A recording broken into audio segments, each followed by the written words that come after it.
nuevamente bienvenidos al segundo bloque de paneles y conferencias del segundo día de la 7ª edición del Foro Internacional de Análisis Político.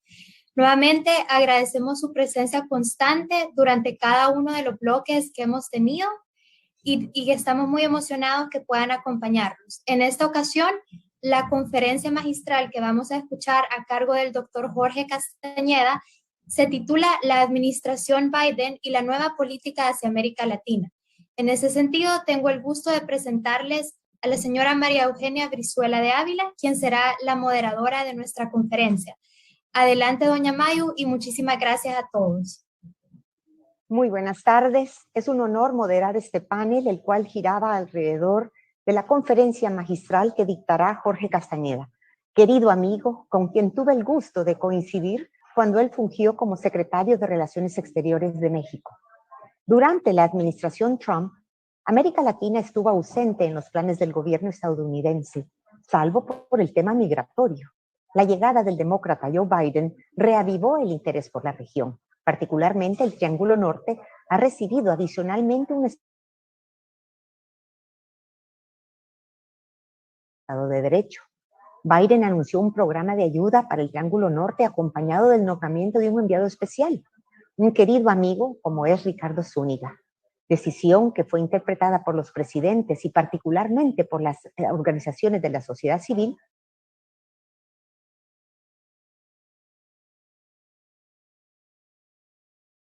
que empujan a los centroamericanos a emigrar a los Estados Unidos. Para comentar sobre todo esto, pido a Jorge que por favor nos comparta su visión de la administración Biden y la nueva política hacia América Latina. Con ustedes el doctor Jorge Castañeda. Gracias, María Eugenia. Me da mucho gusto estar aquí contigo, querida colega y amiga, y bueno, con tantos otros amigos a quien ya saludamos y los que espero que nos estén siguiendo en este Zoom.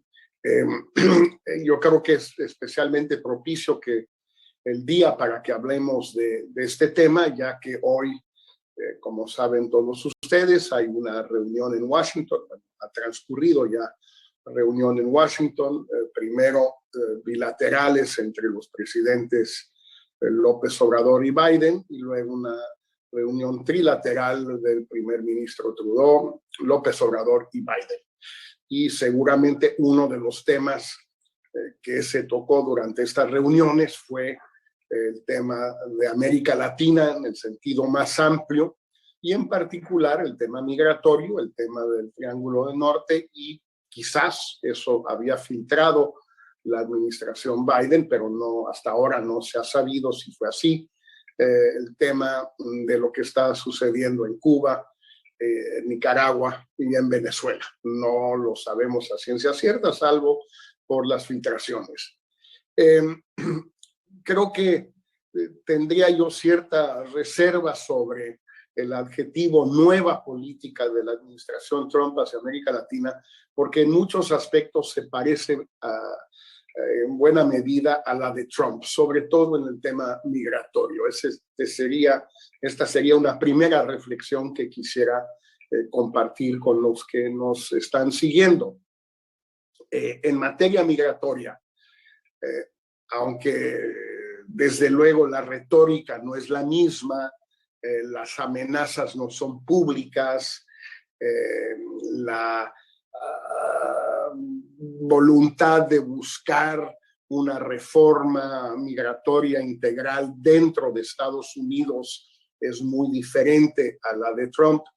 En los hechos, por lo menos en lo que a México, Centroamérica, el Caribe, Ecuador y Brasil se refiere, pues no es tan distinta la política migratoria de Biden a la de Trump.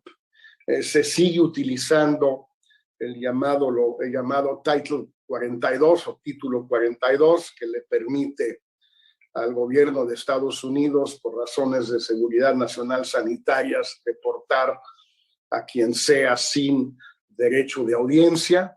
sigue vigente el programa Permanecer en México, Remain in México, con las consecuencias nefastas que conocemos.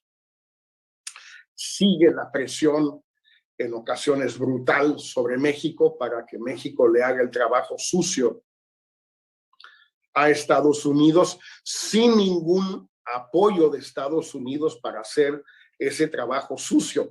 Y no es que nos paguen los norteamericanos por hacer su trabajo sucio, sino que por lo menos financiaran el costo de lo que podrían ser campamentos decentes, con alimentos, medicinas, agua potable, baños, etcétera, en las ciudades fronterizas de México, mientras todos los solicitantes potenciales de asilo esperan su audiencia en Matamoros, en Reynosa, en Ciudad Juárez, etcétera, ¿no? Sigue siendo la contribución de Estados Unidos vía ACNUR o vía la Organización Internacional de Migración sigue siendo muy pequeña. Entonces, en materia migratoria no hay un gran cambio. El famoso enfoque de las causas profundas, root causes, de la migración en Centroamérica, pues en primer lugar, el dinero no está, o sea, al día de hoy no se ha aprobado y por lo que parece que viene del presupuesto enviado al Congreso, son cantidades relativamente pequeñas sobre 5 años y además es muy discutible que la pobreza extrema sea el principal factor de estímulo a la migración. Los más pobres no emigran porque la migración cuesta mucho dinero y se necesita tener, digamos, el enganche, como decimos en México, el down payment, pues para pagarle al coyote o al pollero que te lleve a Estados Unidos. Pero esa política de raíces profundas, causas profundas, aun si fuera acertada, pues al día de hoy no se ha materializado y es poco probable que se materialice. Entonces, en esta materia, por lo menos, no estoy muy convencido que haya una gran diferencia. Es cierto que Biden envió al Congreso desde febrero una reforma que busca la legalización de los 11 o 12 millones de migrantes indocumentados dentro de Estados Unidos y sería muy importante que esto se lograra, pero al día de hoy pues no solo no se ha logrado, sino que no se ha visto que Biden quiera invertirle capital político al tema. Es cierto que hay otras prioridades en la agenda y todo el mundo las entiende muy bien, solo que cuando ya hubo otras prioridades en la agenda con Bush en 2005, con Obama todo su primer periodo y ahora con el presidente Biden, pues ya son muchas veces que hay otras prioridades. Creo que simplemente es una realidad en Estados Unidos. Lo último que podría hacer Biden, ojalá hoy se lo haya vuelto a plantear López Obrador y lo haya hecho con elocuencia, es de aumentar el número de visas H2A y H2B de trabajadores estacionales, que es algo que Biden puede hacer por su cuenta en los H2A y puede pedir una exención al Congreso en los H2B, y si aumentara el número en 300 o 400,000, 500,000 al año, pues primero le haría un enorme bien a la economía de Estados Unidos, hoy que hay grandes escaseces de fuerza de trabajo y una gran demanda de fuerza de trabajo no necesariamente muy calificada, sino que también le haría desde luego un enorme bien a México y en su caso a los países del Triángulo del Norte si también se extendiera este aumento del número de visas a Honduras, a Guatemala y a El Salvador. En los temas de seguridad, es cierto que Biden quizás también, de nuevo, la retórica es más amable No hay la misma retórica belicista, guerrera de otras administraciones norteamericanas en lo que se refiere a la guerra contra el narco, contra las drogas, pero al día de hoy tampoco se ha visto un gran cambio, en parte porque no ha sido una prioridad del gobierno de Biden, pero me temo hasta cierto punto que la creciente epidemia de fallecimientos, de decesos por sobredosis de opioides en Estados Unidos, a partir del fentanilo, que en gran medida viene desde México, empiece a generar presiones dentro de Estados Unidos para que cambie la postura de Biden al respecto. Y en lo que se refiere a los casos críticos de Cuba, Nicaragua y Venezuela, tampoco estoy del todo convencido que haya un cambio importante de política en relación a Trump. En el tema de Cuba, entendiendo las restricciones que enfrenta Biden, yo creo que sí había algunas esperanzas, tanto en Cuba como en Estados Unidos, de que las restricciones a todo tipo de relaciones que Trump impuso al vínculo con Cuba después de la normalización de Obama, pues fueran revertidas en el gobierno de Biden rápidamente, por lo menos todas aquellas que no requieren de aprobación legislativa. No ha sido el caso, ni en materia de viajes, ni de remesas, ni de inversiones, ni de nada. Entiendo la lógica de no hacerlo, las consideraciones de política interna en Florida, y entiendo también que la represión que siguió a las protestas de julio en Cuba y ahora las protestas fallidas de este pasado lunes, pues dificultan mucho cualquier normalización de Estados Unidos con Cuba. Pero el hecho es que no ha habido ningún cambio al día de hoy. Con Venezuela sí hay un cambio de retórica, un cambio de énfasis, más apoyo a las supuestas negociaciones de México, que no van a ningún lado en apariencia, por lo menos,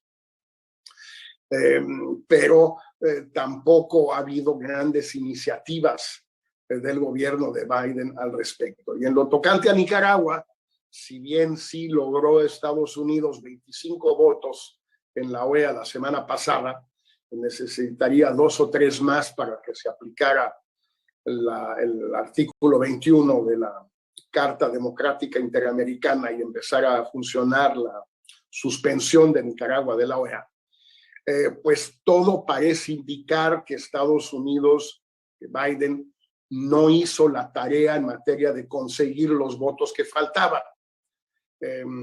porque entre los que se abstuvieron, pues hay varios que podrían haber sido susceptibles de votar a favor. Desde luego México, que se abstuvo, pero también 2 o 3 islas del Caribe. El tema de Guatemala y el tema de Honduras, pues siempre es muy difícil, sobre todo de Honduras, porque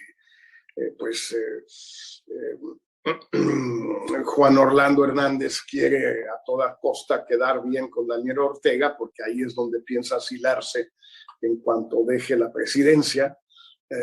Pero bueno, pues hay muchas maneras de presionar o de influir o de tratar de conseguir votos. Entonces, en conclusión sobre todo esto, diría yo que no veo necesariamente una nueva política. Lo que sí veo, y con esto trataré de terminar pidiendo una disculpa de antemano por concentrarme demasiado en el caso mexicano, pero lo hago no solo por ser mexicano y no solo porque sí es el país más grande con el que tiene relación estrecha Estados Unidos en América Latina, sino porque pues hoy tenemos esta reunión.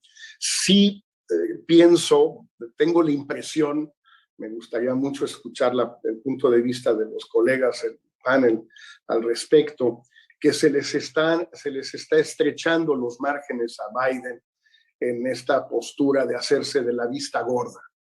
Es decir, en este encuentro con López Obrador, hoy. Ha sido objeto de presiones tanto de su izquierda como de su derecha, tanto en materia migratoria como en materia energética y de inversiones, e incluso en lo referente a Cuba y a Nicaragua.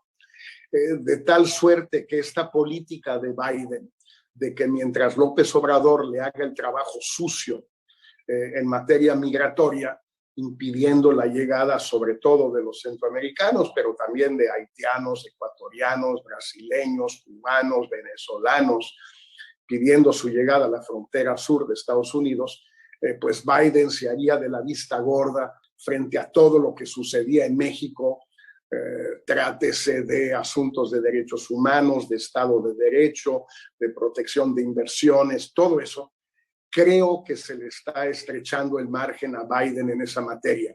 Probablemente hoy pudo librarla, es decir, no tuvo que cambiar su postura frente a López Obrador, pero es probable, me parece a mí, que en los meses venideros va a verse obligado a hacerlo, no porque él esté convencido en un sentido o en otro, sino porque van a ir creciendo las presiones, por un lado, de su izquierda activista, latina, etcétera, en materia migratoria, y por el otro, de una, no sé si derecha, sino sectores empresariales que sí tienen grandes preocupaciones sobre la situación de las inversiones de Estados Unidos en México, de los temas climáticos, de energías renovables, etcétera.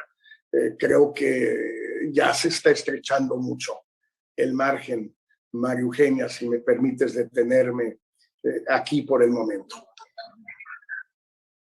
Muchísimas gracias, Jorge. Impresionante tu manejo del tiempo y, como siempre, mi admiración a lo que es tu conocimiento y tu cariño a nuestra región. Gracias por tus comentarios y sobre todo sobre la reciente reunión de los líderes de Norteamérica. Para comentar sobre esta interesante ponencia, tenemos un panel extraordinario e iré invitando a uno por uno para darnos su reacción por 5 minutos. Iniciaré con Jonathan Hartland, quien es el decano de la Facultad de Ciencias Sociales de la Universidad de Carolina del Norte en Chapel Hill. Jonathan, tienes el floor. Muchas gracias. Es de verdad un gran placer estar aquí con ustedes. ¿Me pueden ver y escuchar? Sí. Perfecto.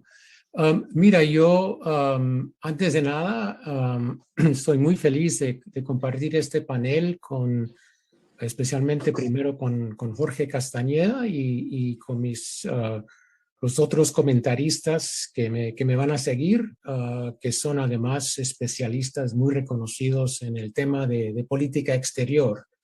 Yo estoy de acuerdo con mucho de lo que explicó Jorge. Yo creo que sin duda hay bastante continuismo en políticas como la política de migración. Seguramente en la política con relación a Cuba hasta ahora ha habido mucho continuismo.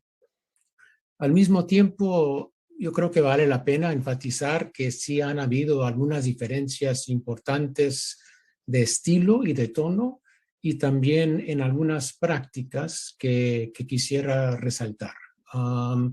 Quizás la más importante para mí es que la administración Biden cree en operar, en funcionar por medio de instituciones, incluyendo instituciones multilaterales, y hay entonces menos política transaccional de uno a uno, que era un estilo muy común a la administración Trump.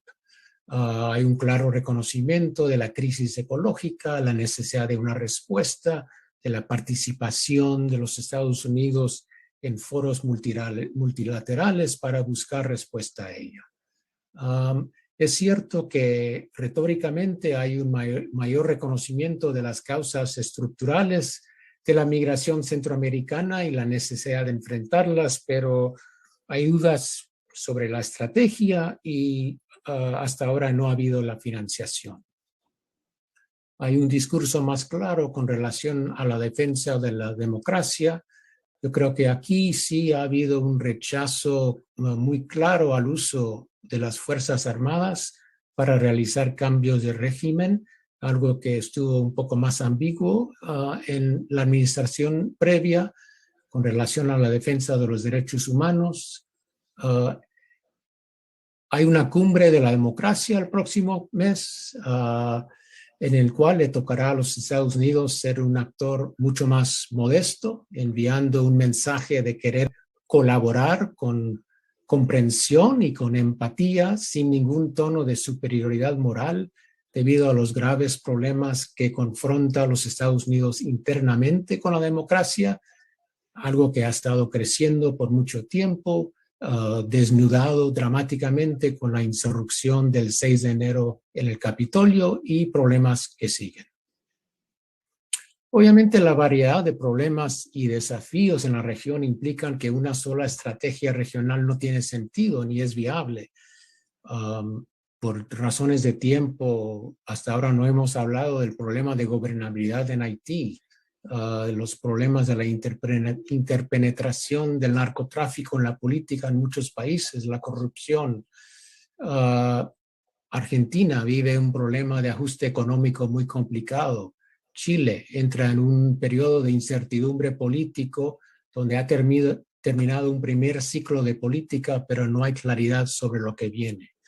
Pero a la misma vez, por lo menos sentado aquí en Carolina del Norte, quizás por no estar totalmente al tanto, no percibo una política con líneas de acción fuertemente definidas y con equipos bien coordinados trabajando en ellos desde la administración Biden en Washington. También me parece, y con esto termino, que la administración Biden está más y más asediada.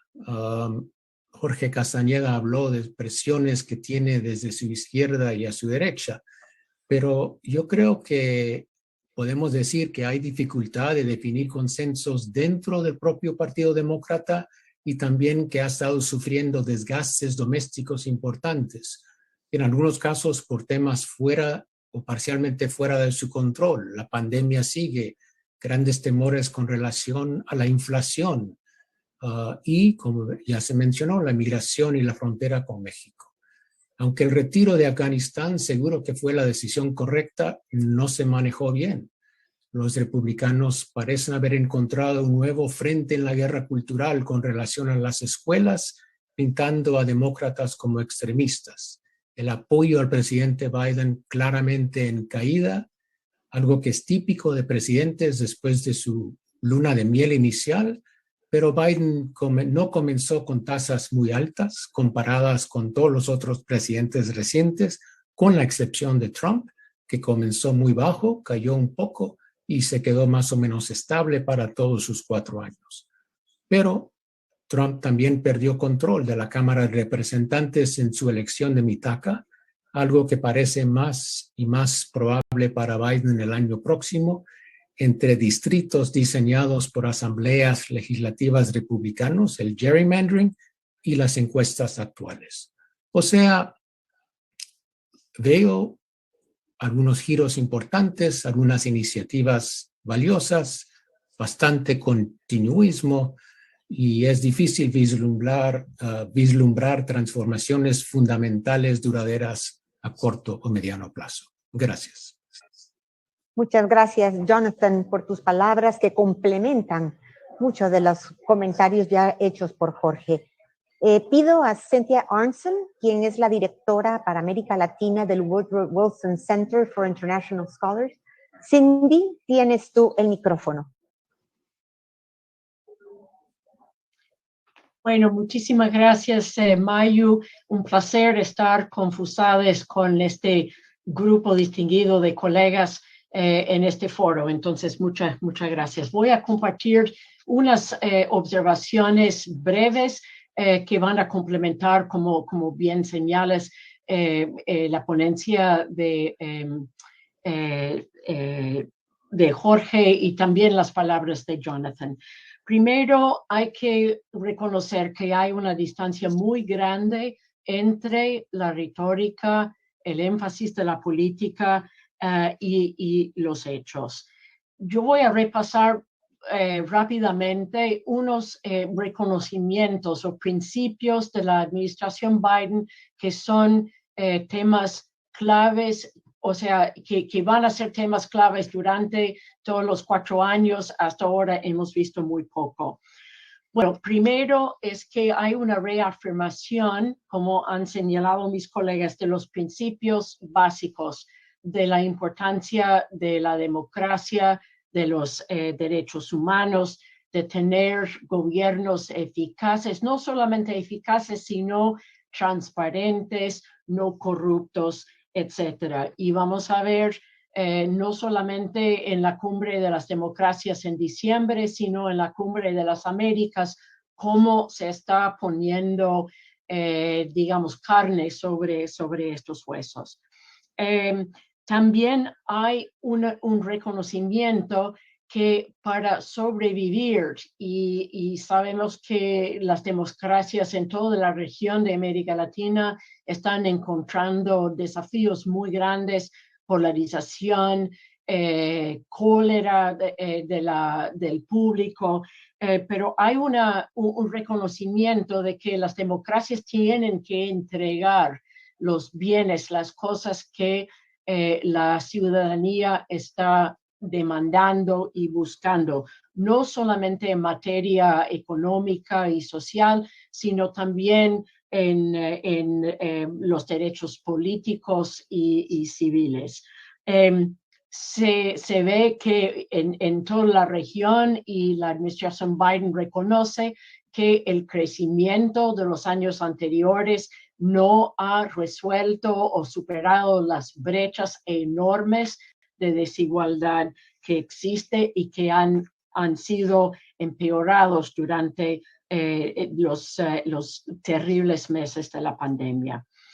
Y a pesar de un continuismo entre la política y la práctica migratoria de la administración Biden con respecto a Trump, también hay un reconocimiento que el sistema que tenemos ahora, que fue creado después de la Segunda Guerra Mundial, no está funcionando para nada. La migración va a ser pues una presión permanente, no solamente de México. El número de mexicanos cruzando, yo creo que todavía es más grande que todas las nacionalidades de centroamericanos, haitianos, muchos venezolanos, otras personas de Medio Oriente, África, que están intentando cruzar Darién en Panamá. Esto va a continuar y probablemente va a empeorar con los desafíos, especialmente del cambio climático. Yo creo que hay, pues al menos conceptual, un reconocimiento de que los Estados Unidos debería de ayudar a la recuperación económica de América Latina post pandemia, o en términos de donaciones de vacunas, fortalecimiento de los mecanismos de préstamos, los nuevos mecanismos como lo que se llama el Development Finance Corporation, DFC, por sus siglas en inglés, Corporación de Financiamiento del Desarrollo, especialmente en cuestiones de la transición energética. Pero durante todo este primer año, como han señalado mis colegas, Biden ha sido bastante distraído por otras crisis, ha sido tímido en las respuestas hacia la región. En el caso del Triángulo Norte y El Salvador en particular, ha habido pues una condena de la corrupción, de la impunidad, apoyo a los jueces y los fiscales que están intentando perseguir, investigar los casos de corrupción en Centroamérica, pero con pocos resultados. Coincido y se ha vencido mi tiempo. un cambio muy ligero, casi simbólico en el caso de Venezuela, apoyo a la negociación como la salida en vez de amenazar con intervenciones militares, pero al final persiste una tendencia de sobreponer el conflicto entre China y los Estados Unidos sobre los asuntos de la región, y hasta ahora no hemos visto una respuesta para realmente competir con China en lo que China ofrece a la región. Muchas gracias.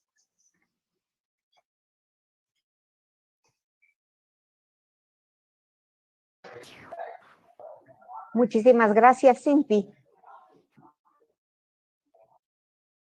Estamos dentro de lo que son los comentarios. Pasaríamos a Miriam Kornbluth, directora senior del National Endowment for Democracy. Miriam, si fueras tan amable.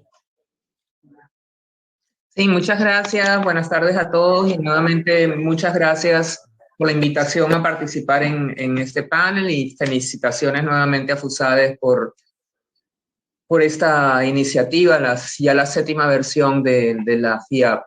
A mí me gustaría quizá enfocar mis comentarios desde la óptica de América Latina. Es decir, yo siento que, al menos desde el punto de vista de los aspectos normativos que presentó la campaña de Biden respecto a su política con América Latina, ofrece muchas oportunidades para la región, sobre todo tomando en cuenta lo que discutimos el día de ayer en varios paneles acerca de la recesión democrática global y la recesión democrática específicamente latinoamericana.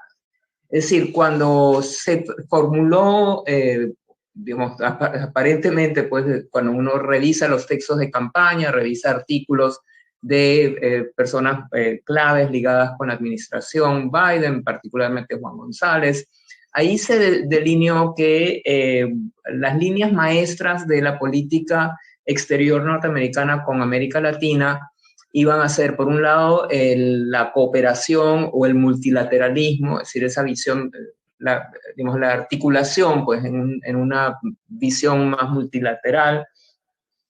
En segundo lugar, la defensa de todo lo que tiene que ver con Estado de Derecho, democracia, derechos humanos. En tercer lugar, orientación hacia generar algún tipo de economía más inclusiva para la región. En cuarto lugar, la lucha contra la corrupción, que está asociada, por supuesto, con el Estado de Derecho, pero que tiene su especificidad. Y finalmente, todo el tema del abordaje del cambio climático. Esos temas me parece a mí que generan unas enormes oportunidades para tratar de generar consensos en la región y articulaciones en la región en función de revertir la regresión democrática que está teniendo lugar en América Latina y generarle mayores oportunidades a los actores democráticos para a su vez también tratar de articularse y generar consensos en la región y consensos con Estados Unidos y la comunidad internacional.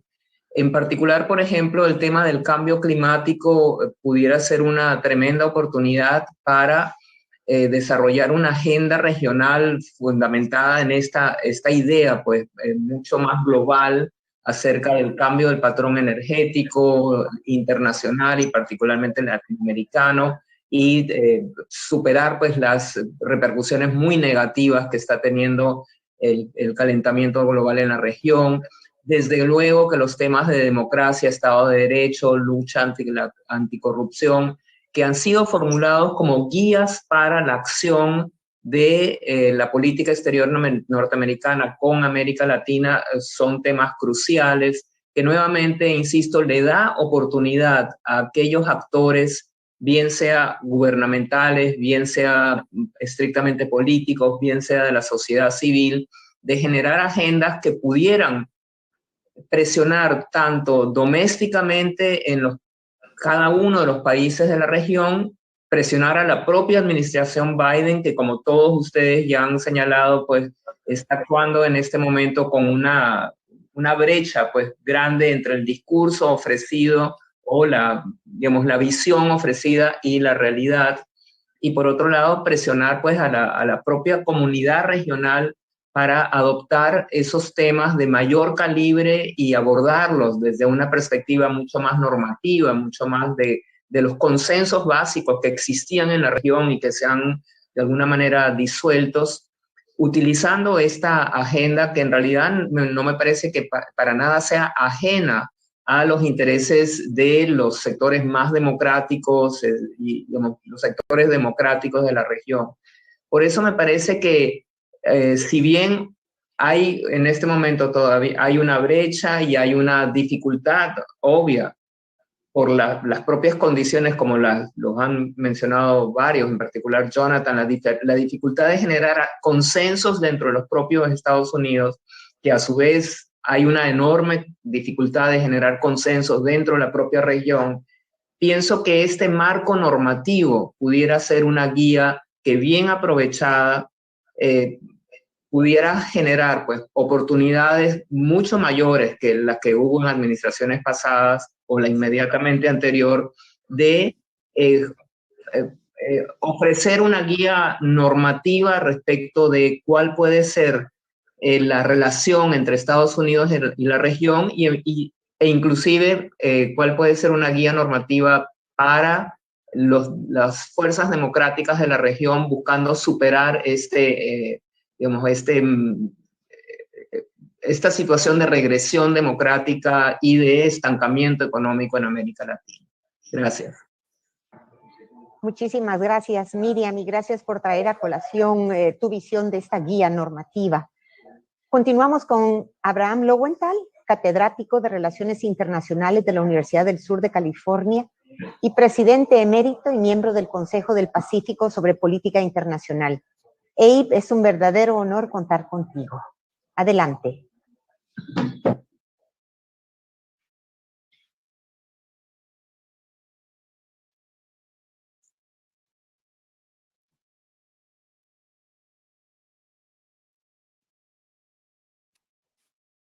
El doctor Abraham. Ahí está. Aquí, ya me escuchan, ¿verdad? Sí. Bueno, es un gran placer y un honor estar con este grupo de expertos y amigos, amigas, para reunirnos bajo la invitación de FUSADES. Sabiendo que había un surplus de talento y una presentación de Jorge Castañeda, que siempre es brillante, yo no me dediqué mucho a preparar para este Zoom, pensando que habría varios comentarios que yo debo escoger para qué reaccionar. Pero me ha afectado un poco un estado de humor que sin duda es parte de una reflexión de mi etapa de vida. Entonces voy a decir algunas cosas en los 5 minutos. Comenzando con una anécdota que puede ser apócrifal de una conversación entre Henry Kissinger y Zhou Enlai en China, en que Kissinger supuestamente preguntó a Zhou Enlai su evaluación de la Revolución Francesa y Zhou Enlai contestó muy temprano para saber. Este es un estilo de análisis que varios siglos son insuficientes para hacer juicios políticos. Nosotros somos parte de un grupo de comentaristas, el Commentariat, que tenemos el deber en distintas ocasiones de decir algo profundo en 5 minutos sobre la relación entre un gran país y 35 otros países. Y no sé si es peor el enfoque de Zhou Enlai o nuestro enfoque. Los dos son insuficientes para decir algo que realmente vale. Entonces, pensando en nuestro tema y en el reloj aquí, yo creo que la cosa más interesante en la relación entre Estados Unidos y América Latina en este momento que parece en algo lo que dijo Miriam en cuanto a la oportunidad de seguir políticas positivas, pero desde otro ángulo. Yo creo que lo más interesante es que para muchos temas importantes se ve claro, más claro que en cualquier momento de mi vida profesional, que Estados Unidos y los diversos países de América Latina están en el mismo barco, o por lo menos en el mismo mar, con un barco insuficiente. Siempre hemos pensado en Estados Unidos como el gran hegemón y con mucho poder e influencia y con un sistema funciona, etc. Y ahora estamos en una situación en que los grandes problemas, el pandémico, el cambio de medio ambiente, cómo funciona la economía internacional, globalización, etc., en la inequidad como problema fundamental para la sociedad y para la economía. Las cuestiones de la función de instituciones de gobernanza, el sistema democrático y cómo funciona en realidad, en real existing democracy, no en teorías, en relación a corrupción y crimen, etc. En todos estos grandes temas, Estados Unidos tiene los mismos problemas evidentes que hemos siempre tenido seminarios analizando esos problemas en América Latina, pero no en Estados Unidos. Y creo que es lo que debe marcar nuestros seminarios durante este periodo. Tratar de analizar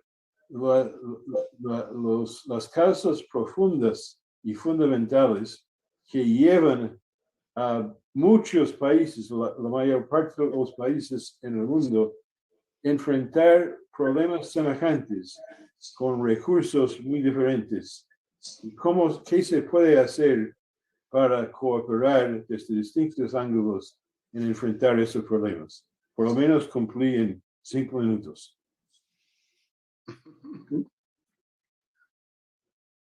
Muchísimas gracias, Abe. Agradecemos, pero sí esa visión, como dices tú, de ese mar turbulento, donde hoy todos los barcos pareciéramos no estar a la deriva, sino que con distintos recursos para poder afrontar la turbulencia misma del mar. Y como último comentarista tenemos a Michael Schichter, presidente del Diálogo Interamericano. Michael, querido amigo, muchas gracias siempre por estar con nosotros. Bueno, muchas gracias, Mayo. Es un gusto estar aquí y agradezco mucho la invitación de FUSADES para participar en este panel con grandes colegas y siempre es un gusto escuchar a Jorge con sus ideas siempre interesantes. Mire, yo empiezo diciendo que yo creo que una reacción que tuve a la ponencia de Jorge es que yo creo que hay que empezar, punto de partida, tiene que ser una mirada más general, más global de los problemas que enfrenta Biden en este momento con un gobierno totalmente disfuncional.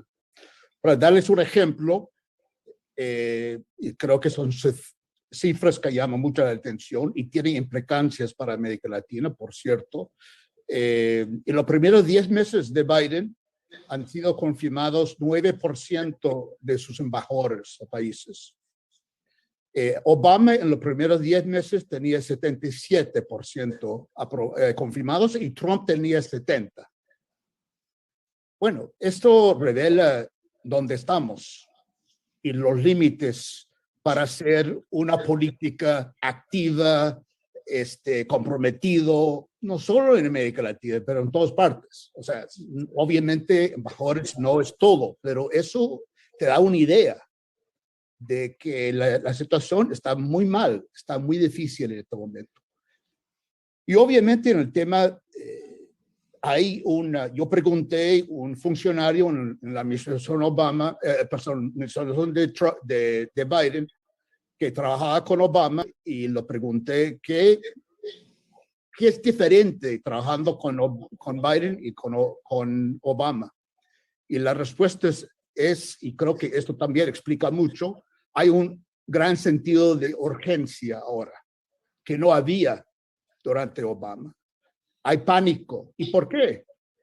Porque las cosas políticamente están muy mal para Biden y los demócratas.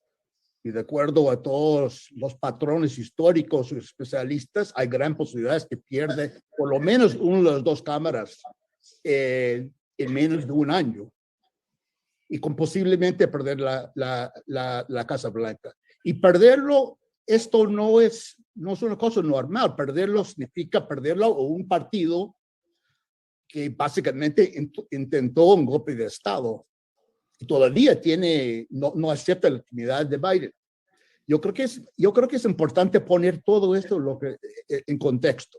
Y por lo tanto, si uno mira las encuestas y mira las debilidades y vulnerabilidades de Biden, el tema de la frontera, migración, aparece primero o segundo, ahora después de inflación, pero ha superado la inflación, pero es un tema. Esto obviamente no justifica para nada la política que comparto, lo que dijo Jorge, en grandes rasgos es muy parecido de Trump, pero sí es importante subrayar el contexto político que está viviendo el país, por lo menos como yo lo veo. Y el problema de root causes no es tanto de financiamiento, el problema es que no hay socios con quien trabajar. Y la respuesta ha sido, bueno, vamos a trabajar con sociedad civil, pero todos sabemos y conocemos sociedad civil, está muy bien y puede ser cosas muy importantes, pero no tiene una autoridad y capacidad muy limitada para atacar las causas principales de la migración en el Triángulo Norte. Tenemos que estar muy claros. Con respecto a Cuba, lo que dijo Jorge, mira, hay que reconocer que la administración ha sido muy transparente y honesto. La Casa Blanca ha dicho que Cuba no es prioridad. Juan González ha repetido muchas veces que Biden no es Obama. Solo puede hacer historia una vez. Obama hizo historia, pero Biden, ¿por qué? Y francamente, si uno hace un análisis político, no hay ningún beneficio político para volver a la política de Obama hacia Cuba. Entonces, no es una gran sorpresa que no hay cambios. Termino con el tema multilateral. Es cierto que hay un cambio. Ha regresado al Acuerdo de París, de la Organización Internacional de Salud. Esto es muy bueno, pero ¿por qué no miremos en nuestro hemisferio? ¿Qué postura tiene esta administración con respecto a la OEA? Donde, dicho sea de paso, el embajador nombrado ni siquiera ha tenido audiencia. ¿Qué postura tiene frente al BID? Son dos instituciones regionales que han jugado un papel importante en el pasado. ¿Qué piensa esta administración frente a estas organizaciones? Todavía no hay respuesta. Muchas gracias.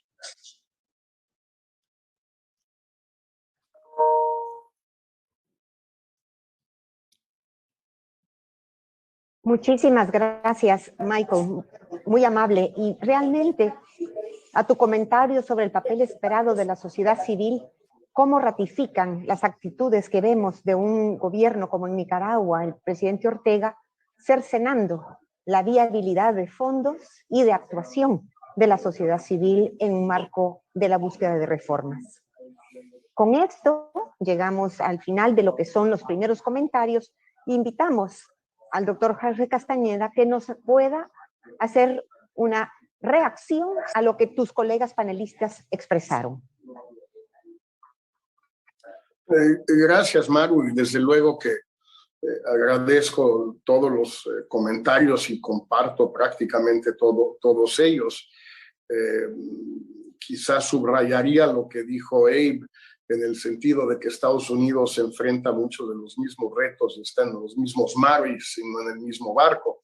Yo diría que en lo interno en particular me parece que hay más afinidad, más cercanía o identificación entre los problemas internos que enfrentan muchas sociedades latinoamericanas después de la pandemia y de la evidente exigüidad de sus redes de protección social y la de Estados Unidos, que Biden está tratando de remediar con un éxito relativo hasta ahora, pero sin duda con la misma intención. Y yo creo que vamos a ir viendo el próximo año o dos un esfuerzo muy parecido en muchos países de América Latina, donde se vio claramente que esta red de protección social o estado de bienestar es terriblemente deficiente. Entonces creo que ese es un punto que me parece muy importante seguir recordando constantemente.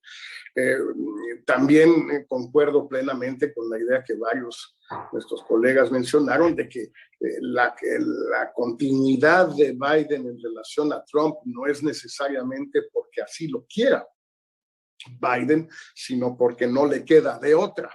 Lo que decía, creo que Michael a propósito de Cuba, pues es totalmente cierto, es decir, no hay ningún upside, no hay ninguna ganancia política posible o imaginable, sobre todo con la Cuba de hoy, post-julio, post-15 de noviembre, de una renormalización, y en cambio hay consecuencias políticas muy negativas en Florida en particular. Y esto lo podríamos aplicar a casi todos los temas de la relación con América Latina. Las restricciones que padece, que vive la administración Biden, pues son reales, son de índole interna. Ciertamente la no aprobación de los embajadores es un síntoma de esto, pero hay muchos más. También hay problemas latinoamericanos. Me comentaba alguien el otro día que pues Biden podría, en su caso, buscar cómo cambiar al director del BID antes de que termine su periodo de 5 años, en vista de lo que fue pues esta violación de los usos y costumbres del BID desde los años 50, de que el director siempre fuera latinoamericano. Pero mientras México y Brasil no lo peleen, o sea, no le pidan a Biden que cambie a Claver, pues ¿para qué lo va a hacer?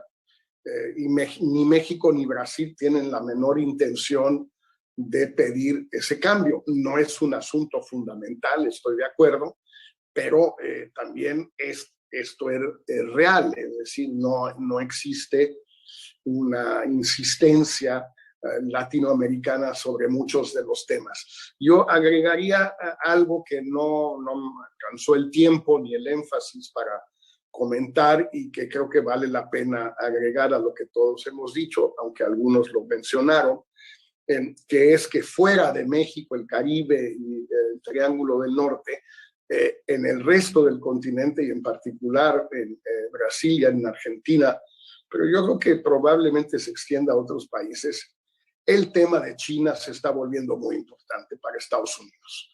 La visita de Jake Sullivan a Brasilia y a Buenos Aires, tengo entendido que fue principalmente motivada por el tema de China, de cuál va a ser la relación económica, política, geopolítica, etcétera, de esos dos países con China, el tema, desde luego, tecnológico, el tema de Huawei en estos dos países, el tema de la conexión del Pacífico de Chile vía Australia con Asia, o vía China o a China. Creo que sí, este va a ser un tema que va a ir surgiendo cada vez más y que va a poner de relieve y va a volver muy interesante para los países de América del Sur. No creo yo que esto sea cierto para México, Centroamérica y el Caribe, pues buscar lo que mis colegas, mis amigos chilenos, Carlos Ominami, Jorge Jaime, algunos más han llamado un nuevo no alineamiento activo de América del Sur ante China y Estados Unidos. Que, bueno, el término no sé si es el más afortunado, porque evoca los no alineados de los años 50, 60 y 70, pero sí creo que la idea de buscar un espacio para América Latina, si no equidistante, por lo menos intermedio entre Estados Unidos y China va a ser muy importante y puede ser muy provechoso. No sé si México, Centroamérica y el Caribe tengamos esa oportunidad. Estamos en una situación muy distinta por nuestra relación con Estados Unidos, migratoria, de remesas, de comercio, de inversión, etcétera. Pero en todo caso, para América del Sur puede ser una alternativa interesante, María Eugenia. Muchísimas gracias, Jorge. Sí, realmente hay tanto todavía. Por ejemplo, pensar en una solución integral del problema migratorio durante la administración Biden, que fue una oferta de campaña, todo eso todavía en el tintero. Le pido, por lo tanto, en lo que nos queda para ir concluyendo nuestro seminario, lo que es 2 minutos de reflexión a cada uno de ustedes. Jonathan, iniciamos contigo. Sí, yo seré muy breve, como tuve la oportunidad de compartir con ustedes ayer, simplemente para decir que me pareció que la reflexión última de Jorge sobre las grandes diferencias entre México, Centroamérica y el Caribe y América del Sur, obviamente forman un trasfondo muy importante, el rol de China, cómo América del Sur puede o no desarrollar una política nueva de no alineamiento que tendría que empezar con cierta capacidad de coordinación regional que hasta ahora creo que no se ha visto, pero como él dijo, sería pues algo interesante que toca observar en los próximos años frente a la situación muy diferente de México, del Triángulo Norte de Centroamérica, Caribe, donde los otros temas que él mencionó siguen siendo los temas cruciales de relaciones con los Estados Unidos. Fuera de eso, yo creo que ha habido bastante acuerdo en algunos puntos centrales en este conversatorio, pero quizás otros que no han hablado, no han tenido la oportunidad de hablar hasta ahora más enfusados, les dejo a ellos mi tiempo para añadir sus comentarios. Muchas gracias, Jonathan. Cindy. Sí, bueno, gracias. Comparto mucho de lo que han dicho mis colegas. Me encanta la imagen que nos dio Blumenthal sobre, pues estamos todos en el mismo mar sin un barco suficiente. Y yo creo que eso es un resumen muy lindo de la situación que estamos viviendo. La administración Biden de alguna forma aprecia esto cuando dice que tenemos que admitir nuestros problemas y enfrentar la política hacia la región con humildad. Quisiera referirme finalmente a la región de Centroamérica, no solamente el Triángulo Norte, sino el desafío que representa Nicaragua.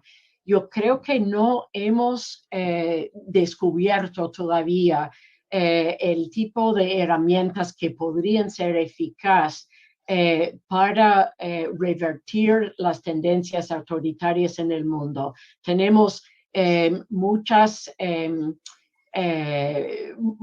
formas de castigar con sanciones individuales, sanciones económicas, etcétera, pero no hemos visto mucho en el pasado, en el caso de Venezuela, en Cuba, que esto fortalece la unidad en un régimen y realmente no cambia el comportamiento.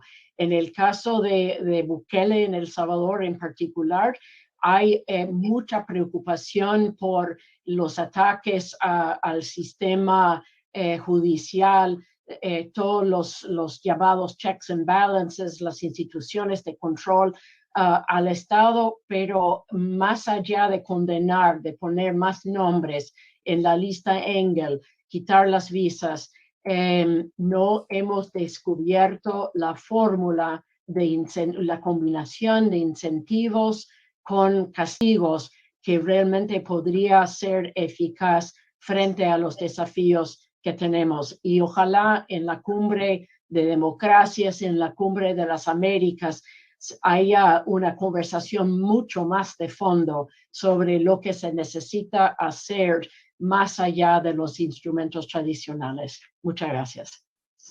Muchísimas gracias, Cindy. Miriam. Sí, gracias. Bueno, yo creo que más allá de la latinoamericanización de Estados Unidos, en el sentido de que está compartiendo pues muchos de los problemas característicos de la región, creo que Estados Unidos sigue teniendo un rol diferente y me da la impresión que, como insisto, el haber formulado esos, digamos, como esas guías normativas revela una conciencia acerca de la necesidad de asumir un rol de liderazgo, no solamente en la región, sino más allá de la región. Creo que oportunidades como el Summit de la Democracia, o sea, la Cumbre de la Democracia, la Cumbre de las Américas, podría también ser una nueva oportunidad para, digamos, reafirmar ese rol y generar desde el interior del propio país los recursos necesarios para cambiar la relación con América Latina, que creo yo que es algo fundamental. Insisto, creo que también es muy importante que desde la región surjan las presiones, los incentivos para replantear la relación con Estados Unidos y la propia relación de los países con la democracia, con los retos más importantes, con el cambio climático de una manera más constructiva. Vamos a decir, esa latinoamericanización de Estados Unidos pues tiene por supuesto su lado muy negativo en sentido de mostrar las debilidades, las dificultades y además está generando pues una serie de dificultades para formular políticas, para avanzar, para superar escollos, pero también quizá puede ser el incentivo necesario para abordar de manera seria la necesidad del cambio doméstico en Estados Unidos y también el cambio en su relación con la región. De modo que, bueno, consciente de todas las limitaciones, creo que de todas maneras hay oportunidad para pensar en posibilidades de cambio en sentido positivo. Y finalmente solo quería mencionar que agradezco mucho todas las presentaciones, los comentarios, creo que han sido muy ricos, muy interesantes. Ha sido un gran gusto participar en este panel. Gracias. Muchísimas gracias, Miriam. Abe, otro reto. En 2 minutos, un cierre magistral. It's been a very lively exchange. I began with quoting apocryphally Zhou Enlai. There's another great quote in international politics: what is to be done? ¿Qué hacer? Lenin. It seems to me, in the situation that we have all described in somewhat different ways, but with a great degree of overlap, of really fundamentally difficult problems in all of the societies of the Western Hemisphere and perhaps all over the world. It's important not to get too negative and too pessimistic, not to be too critical of Biden that he hasn't done as much as he promised in his campaign, because all of the things that have been said added together add up to an explanation why, with the best goodwill in the world, he couldn't possibly have in these months done much more. He may have erred on this or that matter, mishandled, but there were really some fundamentally difficult problems. So I think the maxim should be 2 things. One, in every country, to pick some of the most fundamental internal problems and concentrate as much energy as possible on prioritizing which of those will get priority attention during this next period, rather than thinking that we can, through democratic processes, adopt radical new policies on every issue area at the same time, which a certain fraction of the Democratic Party seems to think is possible. And the second is with respect to inter-American relations. Within that set of internal problems that are given priority, to ask ourselves on these, which are the ones for which international cooperation is vital, and how do we achieve it? Global warming is obviously a perfect example. I think those would be good guidelines for qué hacer. Muchísimas gracias, Abe. Y si me permites, para nuestro público y nuestra audiencia que nos sigue en español, me gustaría tan solo tratar de resumir la extraordinaria ponencia en 2 minutos que Abe nos dio, que es importante no ser tan negativos o críticos, sino que en cada país escoger, en cada uno de los problemas que existen, cuál es el de mayor dificultad, cuál es ese problema en el cual ese problema nos vamos a enfocar. Y asimismo, en relación a las relaciones interamericanas, pues dentro de estos problemas priorizados, definir, por lo tanto, cuál de esos problemas requiere una atención multilateral o un trabajo en conjunto. Muchísimas gracias, Abe, y pasamos así con Mike. Bueno, muchas gracias. Bueno, si no quieres una visión pesimista, deberías pedir la palabra a otra persona, porque la ventaja que tiene Abe es que no vive en Washington. Es una maravilla tener esa distancia, ¿no? Me permite, no. No, yo comparto 100% lo que acaba de decir Abe. Creo que, mira, si me permite una reflexión personal, yo empecé con el diálogo algunos meses antes de la Cumbre de las Américas en 94. Estoy dejando el diálogo algunos meses antes de la Cumbre de las Américas de 2022. Y creo que la diferencia no puede ser tan más dramática, ¿no? En la primera cumbre se podía pensar en cosas más ambiciosas, más de transformación, hubo condiciones, tal vez exageradas por algunos analistas, pero bueno, algo hubo, ¿no? Que permitía pensar en grande y en temas de comercio, en temas de democracia, en otros temas grandes. Hoy día hay que reconocer que esto no es posible. Entonces yo creo que hay que ver un enfoque más incremental, una cosa, metas más modestas, alineados con la realidad. Y exactamente lo que dijo él, es que cada país tiene que hacer lo suyo y después mirar qué son los temas donde mayor cooperación es importante y puede avanzar para el bienestar de todos. Y yo creo que es la tarea que enfrentamos todos. Y entonces yo estoy totalmente de acuerdo con ese planteamiento. No es fácil, hay que siempre reconocer las barreras y obstáculos y no ser ingenuo y hacer wishful thinking o thoughtful wishing, o lo que dijo Abe siempre hace 30 o 40 años, pero sí, yo creo que es exactamente el ejercicio que hay que hacer en ese momento. Muchas gracias y muy amable por la invitación. Y Mayo, muchas gracias, y todos los colegas, es una gran alegría a ver a todos y a todas, y espero verlos en persona muy pronto. Muy amable, gracias. Muchísimas gracias, Michael, muchísimas gracias. Y sobre ese saludo tan cordial, colegas y amigos, igualmente nos despedimos de este panel. Ha sido un verdadero placer compartir con ustedes. Muchas gracias a FUSADES por generar este espacio vital de reflexión. Muy buenas tardes. Muchísimas gracias, doña Mayu, y a cada uno de los excelentes panelistas que nos han acompañado en la última conferencia magistral. Ha sido sumamente enriquecedora para nosotros y sobre todo nuevamente muchísimas gracias a nuestra audiencia. Quiero recordarles que tenemos el último panel. Con este vamos a cerrar la 7ª edición del Foro Internacional de Análisis Político y damos inicio a las 3:50. Así que los esperamos en la siguiente sala y nuevamente muchísimas gracias a todos. Feliz tarde.